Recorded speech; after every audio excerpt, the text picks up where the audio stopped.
In the 60s, there was a lot of talk about the generation gap between the students and all the folks who came before.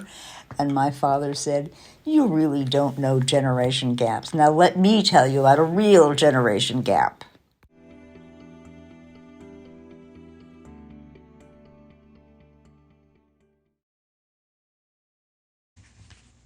The story starts in the kingdom of Biala, a town of about 11,000 people that sits on the train line to Warsaw. This is where Rabbi Yitzhak Yaakov has his court.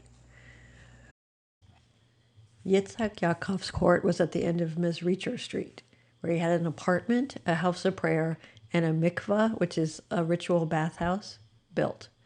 Each of his grown children eventually had his or her own house, and all of these buildings stood around a central courtyard that could hold 800 or more of the rabbi's followers.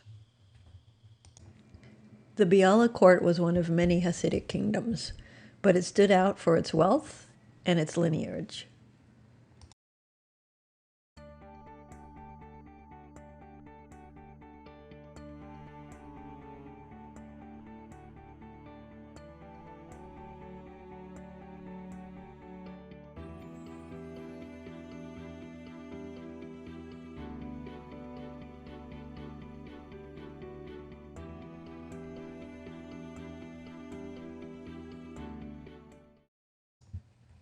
Our story begins in 1888 when a new crown prince is born, Joshua, the oldest son of the Rabbi Yaakov Yitzchakov's oldest son, Shlomo. This meant that he was the first in line to the crown. When Joshua started walking, he was dressed only in silk and velvet. He carried a golden yarmulke on his little head, as if it was a crown. Like his father and his father's father and his father's father's father, Joshua was expected to study the Torah in preparation to eventually inherit the kingdom. And sure enough, when Yitzhak Yaakov died in 1905, Joshua's father, Shlomo, became the new rabbi. Shlomo was 36. Joshua, nicknamed Shia, was 17. And that is the situation in the little kingdom of Biala when the Tsarist police come knocking at the door.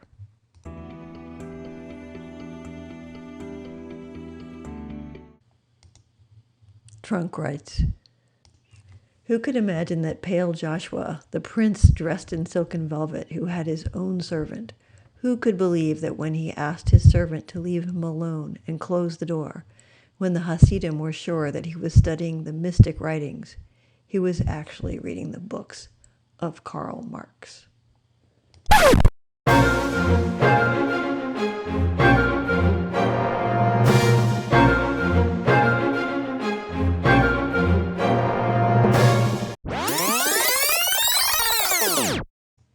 There's another way to tell this story. In this version, there is no kingdom.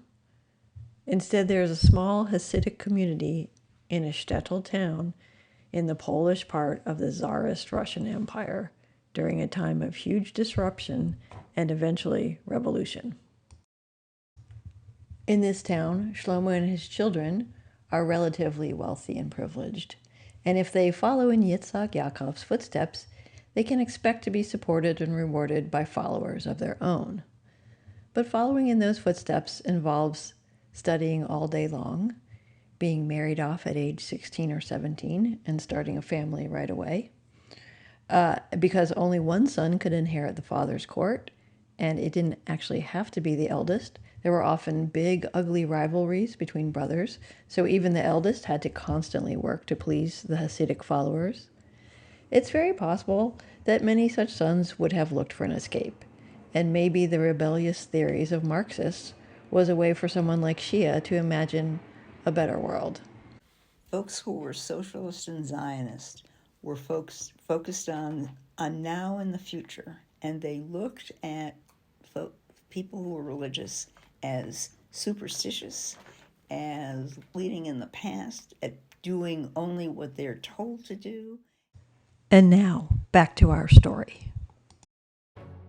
Turns out that the crown prince of the Biala court had secretly joined the Socialist Party, called the Bund. And on that party's orders, he was hiding their pamphlets in the rabbinic court. Shia was arrested and dragged off to prison in Warsaw.